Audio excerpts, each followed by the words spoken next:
We sort of released a new refreshed version of our Docker containers on Docker Hub. And in there, we've got both engine. We split out engine and our manager, or what's sometimes referred to as WSIM or Wowza Streaming Engine Manager. So we split those up into two separate containers because in the spirit of Docker, it's one process, right? You're not trying to package up a virtual machine. You're just trying to run one process in a container. So that allows us these containers to be lightweight. So that, you don't have to deploy both of them at the same time if you don't need to.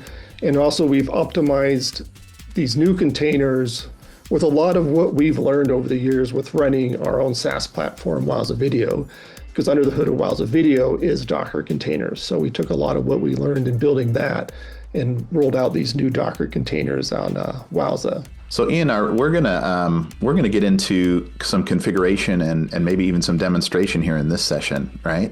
Exactly, yeah. I'll just highlight here too, here you can see we've got them both split up. We've got Wowza Streaming Engine and Wowza Streaming Engine Manager. So the two different repositories for the two different containers.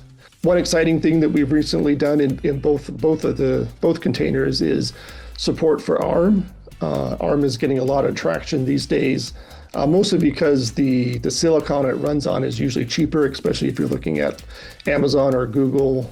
Their ARM processors, I think Amazon calls them Gravitons, are 15-20% cheaper to run. So we now actually have native ARM support in our containers, which is exciting for that.